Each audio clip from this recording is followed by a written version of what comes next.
La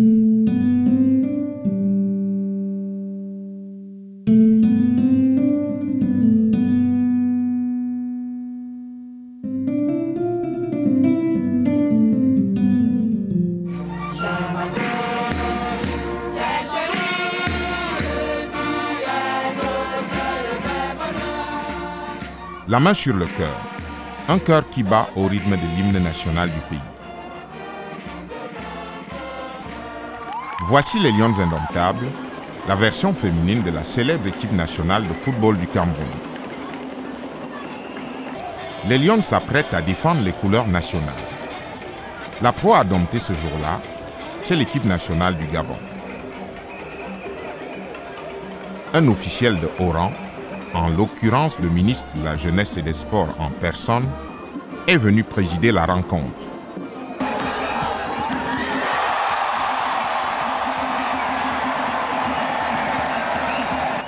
Tout cela serait formidable si le luxe d'une journée ne cachait un manque d'intérêt criard pour le football féminin dans ce pays où ce sport est pourtant roi. C'est le beau geste qui suit toujours. Pourquoi c'était-il donc?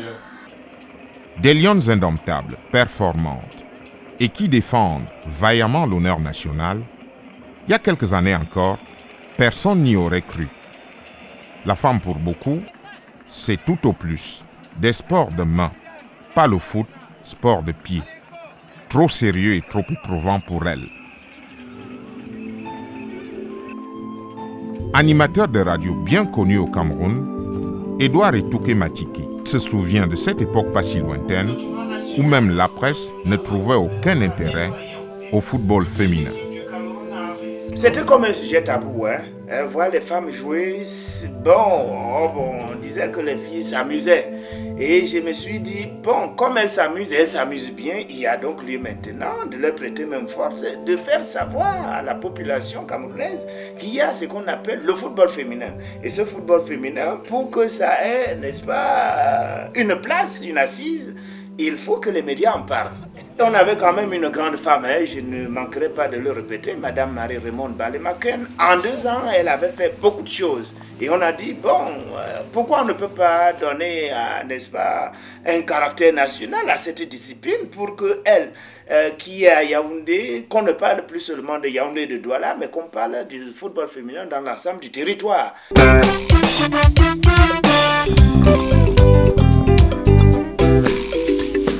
C'est qu'ici, dans un contexte où le poids de la tradition est encore vivace, les sports virils comme la lutte, la boxe ou le football sont avant tout affaires de garçons.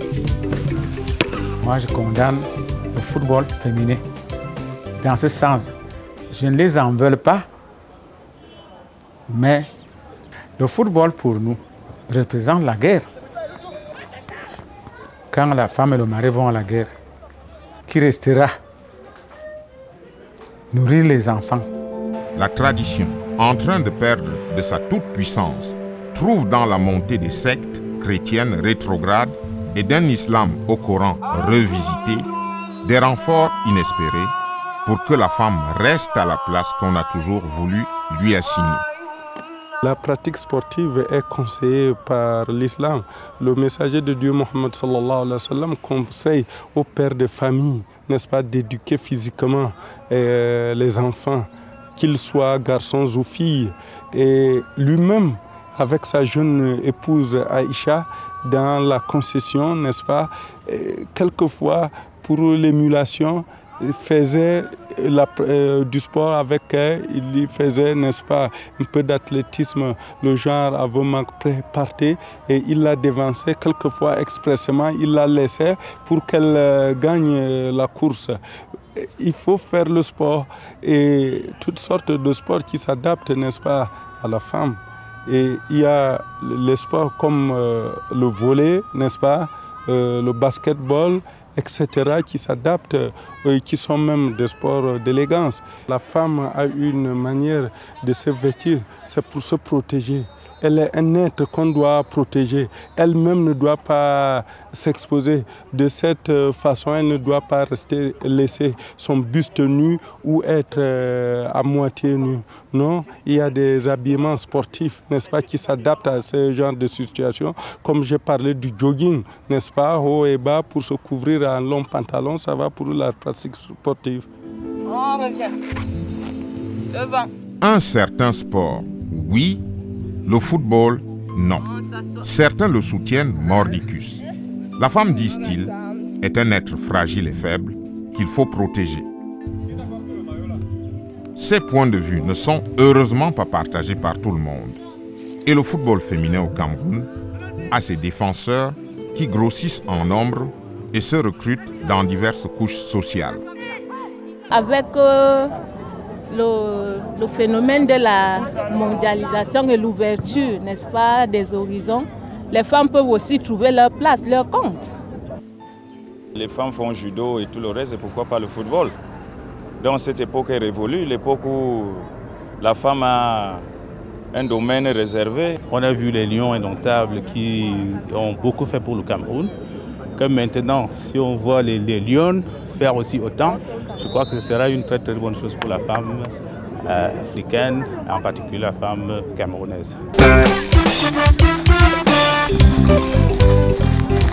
Ce serait cependant inexact de dire que le débat sur le football féminin s'apprête à prendre fin.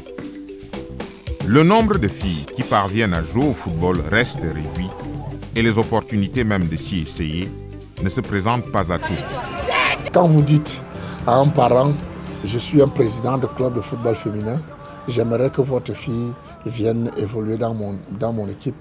Il n'entend pas ça, il ne comprend pas, il sait que les femmes jouent avec les mains, pas avec les pieds. Jusqu'à présent, il y a des parents qui vous disent, je n'ai jamais vu une fille jouer au football. Bon, alors, comment est-ce que ça se présente? C'est-à-dire qu'il faudra parlementer pendant des jours et des jours.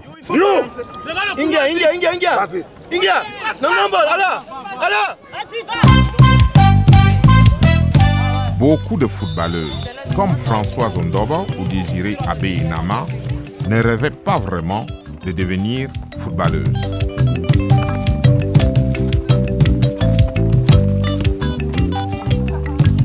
Je suis arrivée dans le football par hasard. C'était dans mon quartier. Bon, je jouais au football avec des petits garçons. Et c'est en jouant avec ces petits garçons que j'ai été dénichée par un entraîneur, M. Ngando, qui m'avait trouvé un soir à la maison en train de préparer. Bon, il m'a fait savoir qu'il voulait que j'évolue dans son équipe. C'est comme ça que j'ai pris goût et je suis devenue footballeuse.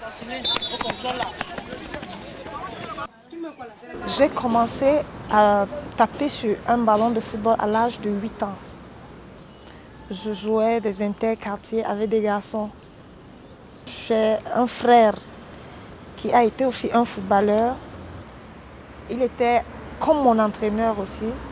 Donc quand papa n'avait pas du temps, c'est lui qui m'amenait dans les stades. On disait que j'étais peut-être un garçon raté, un garçon manqué.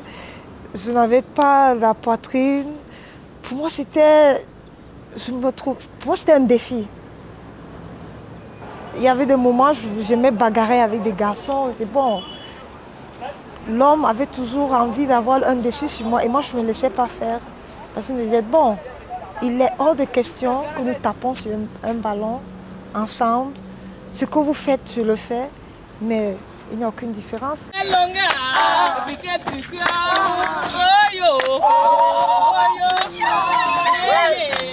Bien que les filles aient une manière particulière de fêter le football, de le pratiquer ou de s'entraîner, le football féminin n'a rien d'une promenade de santé ou d'un défilé de mode.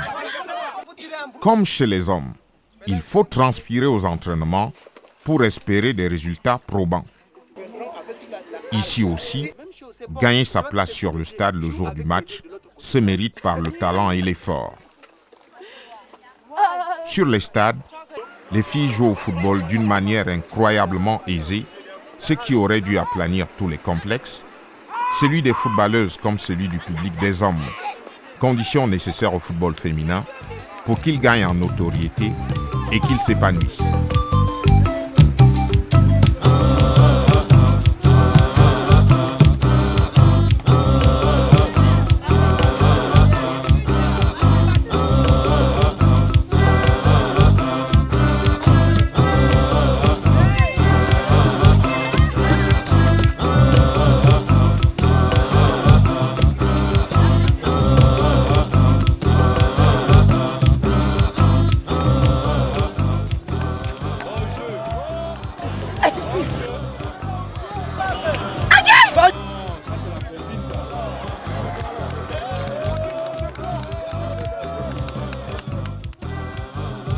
S'il est de notoriété publique que le succès de l'équipe nationale masculine de football, les Lions Indomptables, ne doit rien à un bon encadrement matériel, que le sport roi au Cameroun n'a même pas un stade digne de ce nom dans toute la République, le désarroi est plus grand encore en ce qui concerne les filles, où les stades de compétition deviennent en saison de pluie de vrais mares ou canards.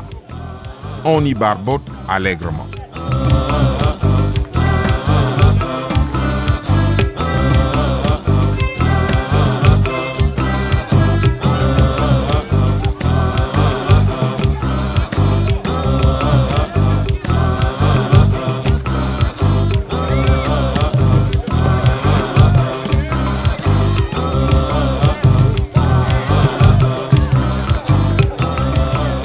Nous jouons dans les stades annexes. Qu'on essaye au moins d'aménager ces stades annexes pour que nous puissions évoluer, que nos filles évoluent. Qu'on nous donne un peu le matériel qu'on nous donne aux autres. Qu'on nous dise, bon voilà 3-4 ballons. Pourquoi est-ce que la fédération... Vous voyez quand on fait les dons de ballons, après on vous les propose à acheter tout le long de la... Pourquoi on ne nous les donne pas? Qu'est-ce que ces dirigeants eux-mêmes là ont fait pour que les filles les encouragent? Déjà pour jouer, il faut être bien dans sa tête. Hein? Quand après un entraînement, peut-être de 2 heures de temps, tu arrives à la maison, tu trouves la sauce d'arachide avec le bâton de manioc. Ces présidents qui créent les équipes et comme ça, ils peuvent faire à leur niveau. À leur niveau. Mais la fédération a de l'argent pour ça.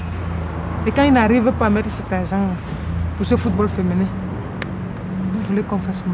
Hein? La FECAFOOT n'a pas un regard sur le football féminin. Si oui, c'est quand la FIFA peut-être envoie de l'argent préparer peut-être une Coupe des Nations. Là, tu entends le tapage, parce qu'il faut cet argent-là. Et après tout ça, si on ne peut pas structurer, qu'on arrête. Qu'on arrête vraiment, parce que ça ne sert à rien d'être footballeuse au Cameroun. Si je vous dis, lorsqu'une équipe comme l'équipe nationale féminine s'en va en phase finale de Coupe d'Afrique des Nations, se retrouve pour prime de toute la compétition, 150 000 francs CFA. Une petite anecdote, on s'est retrouvé forfait dans notre propre pays. On devait jouer contre l'Angola, je crois. On s'est battu avec quelques présidents de club pour aller voir au Premier ministère qu'on nous donne des billets d'avion pour le voyage retour. Pendant que nous rentrons du Premier ministère, on a donné confirmation qu'on allait avoir les billets lundi. Nous arrivons chez le président Maha. Et on apprend que vendredi, c'est-à-dire un jour avant, dans l'après-midi, on avait déclaré forfait de match contre l'Angola. Vous comprenez, quand vous déclarez forfait dans votre propre pays, alors que c'est les autres qui se déplacent, c'est dommage. On veut tout simplement nous faire comprendre que le football féminin, en dehors d'être le sport mineur, n'est même pas un sport qui devrait exister. Parce que généralement, vous allez voir que ce football, quand c'est à la veille d'une compétition comme la Coupe d'Afrique des Nations, qu'on nous dit, bon, jouer un championnat, on regroupe les filles pour dire, bon, on va jouer ceci ou cela. Regardez un peu l'année passée, qu'est-ce qu'il y a eu? Parce qu'il n'y avait rien. Mais cette année, vous avez vu tout le monde autour parce qu'il fallait chercher sa place pour aller au Nigeria, pointer les frais d'émission. Le niveau que nous avions il y a 5 ans n'est plus aujourd'hui notre niveau. Et il faudrait qu'on le voit déjà au niveau de l'équipe dirigeante, le voir au niveau de l'encadrement des jeunes filles. Et je crois qu'il s'agit d'une restructuration en général.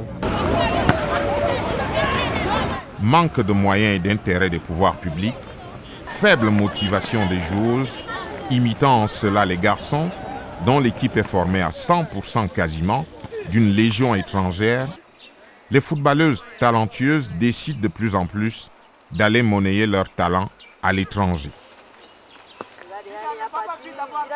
Il y a beaucoup de raisons qui nous ont fait partir. D'un, ici le football quelque part connaît une baisse, une très grande baisse par rapport aux années antérieures. J'ai eu des sollicitations même en Afrique du Sud, mais j'ai préféré le Nigeria parce que le Nigeria a un football un peu rapide par rapport à l'Afrique du Sud. Et là-bas, j'ai connu un football différent. On n'est pas trop tactique ou trop technique, mais ça là, il faut être fort physiquement. Il y a une discrimination entre le football masculin et le football féminin. Parce que le football masculin est entièrement entre les mains du gouvernement. Ça veut dire que quelque part, on est lésé. suis un chauffeur taxi qui peut vous aider.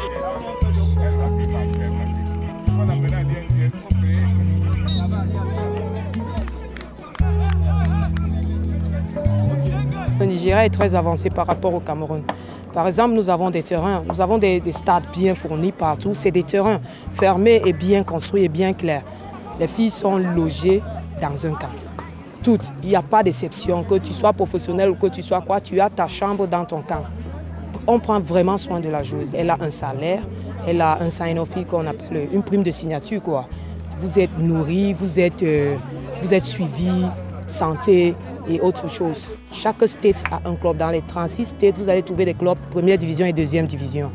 Donc, je dirais que l'organisation chez eux est meilleure que chez nous.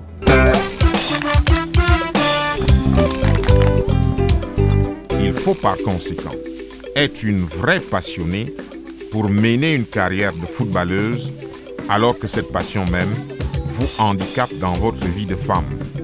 Il y a des difficultés que ces joueuses même apportent dans les clubs. Vous savez, une fille qui joue déjà au ballon, la majeure partie, elles deviennent paresseuses, ça veut dire qu'elle ne met en tête que football.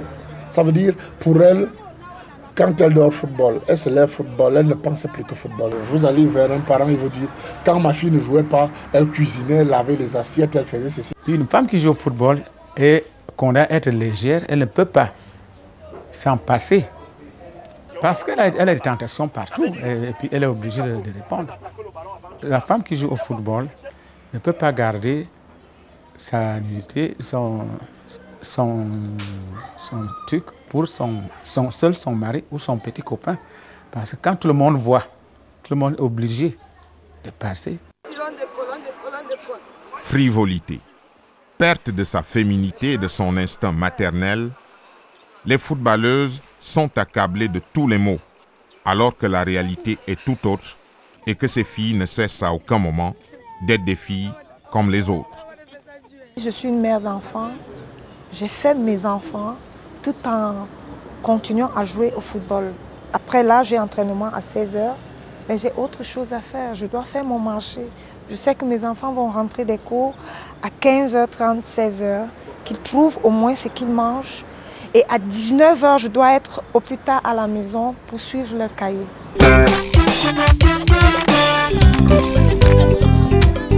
Et l'homosexualité alors? Il y a sur ce point une abondante littérature qui, replacée dans le contexte local, nourrit une bonne part d'adversité vis-à-vis du football féminin. Les lions indomptables, hommes, qui dans les vestiaires se frottent le dos, qui sur le terrain s'enlacent et s'embrassent, ça n'a jamais fait de mal à aucun Camerounais. Alors que le moindre geste des filles est interrogé, suspecté, même par les encadreurs les plus engagés dans le football féminin. Vraiment, ces filles, elles aiment un tout petit peu, comme je dis, se comporter comme les hommes. J'ai été un peu sidéré un jour de voir qu'une fille se mette à gifler l'autre au cours d'une rencontre, c'est-à-dire après le match, tout simplement parce qu'elle lui dit avec qui tu causais. Vous comprenez donc qu'à un moment donné, sans fond en avant, on se dit, ce qu'on dit que ces filles, tel est le mari de l'autre, ça veut dire que quelque part, on ne peut croire. Est-ce qu'il y a des distinctions? Dans mon équipe, j'ai toujours combattu l'homosexualité, le lesbiennage. J'ai toujours combattu. Dès que je sens que cette fille a fait le lesbiennage, bon, je l'exclus une fois. Ça se parle autour et je me dis que c'est par rapport à ça, c'est beaucoup plus pour ça que les parents n'acceptent pas que leur fille évolue au football. Mais je me demande aussi si dans d'autres disciplines, ça n'existe pas. Celles qui sont homosexuelles, elles savent pourquoi elles le font. Qu'on les laisse faire, bon, peut-être qu'elles en tirent profit, qui le sait. Moi, en ce qui me concerne, c'est leur vie privée et chacun en a une. Moi, je me dis que c'est le sabotage. Pourquoi? Parce que il y en a dans les équipes, quand déjà un dirigeant ou un président fait des avances à une joueuse et que celle-là, n'est-ce pas, refuse, on la traite immédiatement de lesbienne.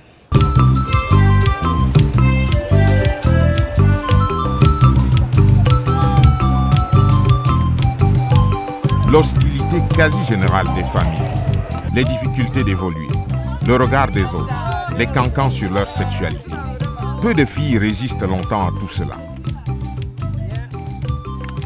Henriette Zepan a décidé de quitter prématurément le terrain, organisant ainsi un jubilé bien précoce. Au moment où je quitte ma carrière sportive internationale, je le quitte à regret. Pourquoi? Parce que je n'ai pas eu vraiment ce que j'attendais. J'attendais gagner ma vie dans le football, d'autant plus que ça m'a fait abandonner les classes, refuser même des mariages. Je ne suis pas parti du football, peut-être parce qu'il n'y avait plus la forme, il y avait de la forme, mais j'ai été brusquement épargné. Épargné, expression qui veut dire ici remercier, sans aucun souci pour ce qu'elle allait devenir. Alors que cette fille a consacré une partie de sa vie au football, qu'elle ne veut cependant pas quitter tout à fait. Si j'abandonne la compétition, je n'abandonne pas le football. Actuellement, je suis commissaire de match et je compte même être entraîneur. On en arrive là à la question de la reconversion des filles, une fois arrivé l'âge où on ne peut plus compétir, dans ce milieu où l'on passe le meilleur de sa jeunesse. Elle se compte sur les doigts d'une main les footballeuses qui, l'âge de la retraite venu, trouvent leur salut dans le milieu du football. Teclair Tembous, par exemple, est devenu arbitre de football. Je ne pensais jamais être arbitre. Jamais de ma vie. Je n'avais jamais pensé à ça. Bon, c'est arrivé. Je me suis retrouvée là-dedans. Ce qui fait que, pour moi, ce qui me concerne, je préfère être arbitre que de jouer au ballon. Parce que là, étant arbitre, je me dis dans ma tête qu'un jour, je serai international. Oui, ça, c'est déjà dans ma tête. Or, au football féminin, on ne monte pas comme ils disent. On ne monte pas, on ne descend pas. On est là.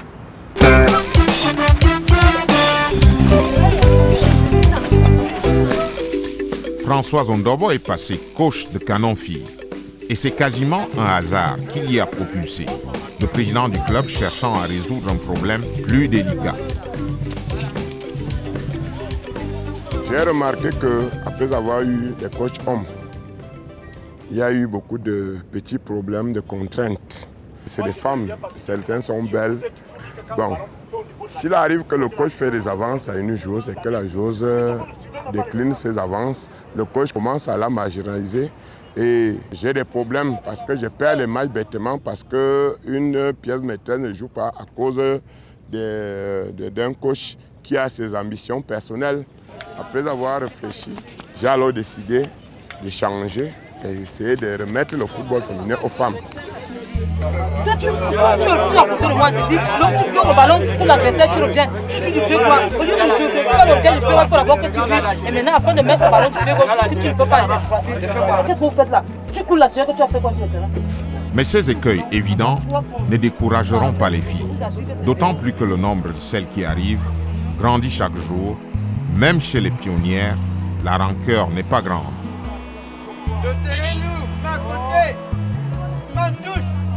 Si je suis encore là, c'est parce que je suis passionnée du football.